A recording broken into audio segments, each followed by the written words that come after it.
Do the revised quality standards for chronic heart failure have implications for pharmacists? And if so, could you explain a bit? When you look at the quality standards, usually NICE would say what the implications of this quality standards, for example, to the healthcare professionals, to the service providers, to the commissioners, and to patients. So, and it usually nicely lays out for each quality standard what it means for them. And in the healthcare professionals arena, you've got clear identification that clinical pharmacists have a role to play in actually this quality standard. In this one that I've just mentioned, it relates to medicines. It's about auditing patients who have a diagnosis of heart failure, what therapies they're on, and what they should be on. And of course, personalizing these therapies, because not everybody can be on all the four pillars, the four pillars identified in the document. And then it would be auditing that patients are on as many of the four pillars as possible, and then auditing if they are on appropriate doses that suits them, because it needs to be individualized. So this is something that pharmacists can be heavily involved in, undoubtedly, if they are within the health care professional arena, provision of the service, that is. That's very helpful. Now, taking a wider perspective, now that the updated quality standards for chronic heart failure have been published, what would you like to see happen? What we would like to see happening is that we take each one of those quality statements and assess how well within our each service, I mean, in each location, each ICB, each surgery, each ICS, each hospital. It's more chronic in here, so it's probably more related to primary care because this is where most patients sit. But of course, undoubtedly, if patients come through to a hospital, then no bad in actually assessing how things going with that as well.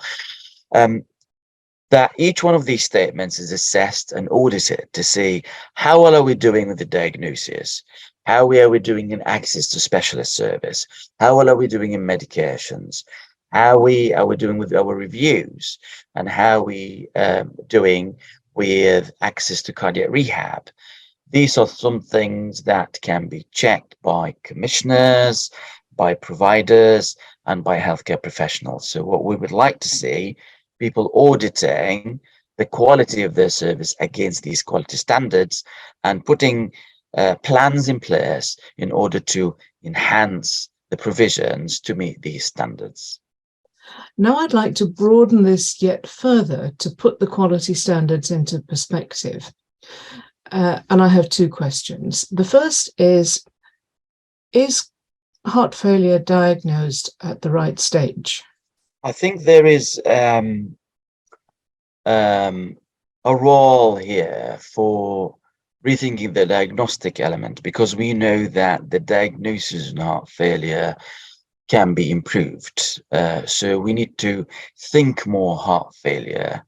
We need to think about access to diagnostics such as a simple blood test, NT-proBNP, which, if we suspect patients with shortness of breath or symptoms which resemble what we've been talking about in heart failure, there is no harm. In fact, rather than no harm, I would say it is recommended that we don't hesitate in ordering a simple test like NT-proBNP, which will increase our chances in identifying patients who might need referral to specialist service to actually assess if they've got heart failure. The earlier we detect heart failure, the better. We are likely to catch it early on. We've got enough therapies at the moment which can cut down mortality and improve quality of life. We're very lucky in having a lot of pharmacological therapies, but also non-pharmacological options such as devices, which can change the life of many people out there who are diagnosed with heart failure. The earlier we catch and diagnose the condition, the better. The quicker we intervene, the more we give people better quality of life and we reduce mortality. So that's a really important area to focus on. That's useful. And my second question is there a role for cardiac rehab in chronic heart failure? We need to invest more. We're a little bit more familiar with cardiac rehab post heart attack, post MIs. But I think the cardiac rehab for patients with heart failure is got a significant importance and benefit. And it's something that we ought to focus on and work with commissioners and service providers in order to enhance the provision for it. Definitely. It's an area that it's not as good as we want it to be. And the more we can invest in it, the better. Definitely. Dr. Rani Khatib, thank you very much for sharing your insights into the updated quality standards for chronic heart failure. That really has been most interesting. For more information about Dr. Khatib's work, please visit our website using the link in the description, and be sure to sign up for more news, videos and journals. For updates straight to your inbox, please follow the link below. And thanks for watching.